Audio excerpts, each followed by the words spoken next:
LDF Thanyam പഞ്ചായത്തിൽ 3 മേഖലകളിൽ പൊതുയോഗം സംഘടിപ്പിച്ചു. വടക്ക് മേഖല ജാഥ പെരിങ്ങോട്ടുകര പരിസരത്തു നിന്നും ആരംഭിച്ച പെരിങ്ങോട്ടുകര 3 കൂടിയ സെന്ററിൽ സമാപിച്ചു. താന്യം തെക്ക് മേഖലാ കമ്മിറ്റിയുടെ റാലി കരുവാങ്കുളം സെന്ററിൽ നിന്നും ആരംഭിച്ച് പെരിങ്ങോട്ടുകര 3 കൂടിയ സെന്ററിൽ സമാപിച്ചു. പെരിങ്ങോട്ടുകര മേഖലാ കമ്മിറ്റിയുടെ റാലി കാനാടിക്കാവ് പരിസരത്തു നിന്നും ആരംഭിച്ച് 3 കൂടിയ സെന്ററിൽ സമാപിച്ചു.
മൂന്നും കൂടിയ സെന്ററിൽ ചേർന്ന പൊതുസമ്മേളനം CPI ദേശീയ സെക്രട്ടേറിയറ്റ് അംഗം P. സന്തോഷ് കുമാർ MP ഉദ്ഘാടനം ചെയ്തു.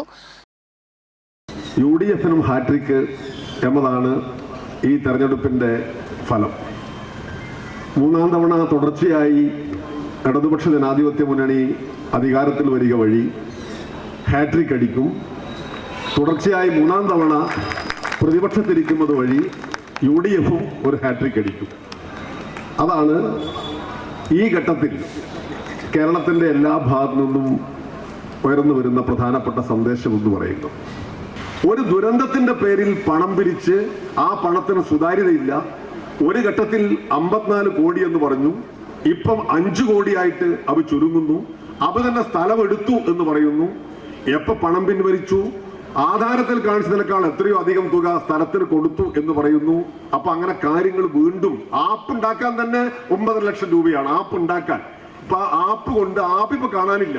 ആ ആപ്പ് ഉണ്ടാക്കി പണം പിരിച്ച് കോൺഗ്രസ് ആപ്പിലായിരിക്കുന്നു എന്നതാണ് രാഷ്ട്രീയ കേരളത്തിലെ ഇന്നത്തെ ഏറ്റവും പുതിയ കാര്യങ്ങളിൽ ഒന്ന്. ഇവിടെ മാത്രമാണോ ഇത്? നിങ്ങൾ നോക്കൂ, കോൺഗ്രസിന്റെ നേതാക്കന്മാർ അവര് സ്ഥാനാർത്ഥിത്വത്തിന് വേണ്ടി പണം വാങ്ങി എന്ന് പറഞ്ഞുകൊണ്ട് ഒരു കോൺഗ്രസ് പ്രവർത്തകൻ തന്നെ പത്രസമ്മേളനം നടത്തി. 7.5 കോടി രൂപയാണ് AICCയുടെ സംഘടനാ സെക്രട്ടറിയും കൊടിക്കുന്നിൽ സുരേഷ് MP-യും പ്രിയങ്ക ഗാന്ധിയുടെ ഓഫീസിയൽ സ്റ്റാഫും കൂടെ വാങ്ങിച്ചത്. സിബിൻ C. ബാബു അധ്യക്ഷത വഹിച്ചു. AK Anilkumar, Thanyam Gramapanchayat president NA Peethambaran, MB Mukesh, Subhash Suresh, AK Anilkumar, Shiny Balakrishnan, Rathi Anilkumar, TB Maya എന്നിവർ സംസാരിച്ചു.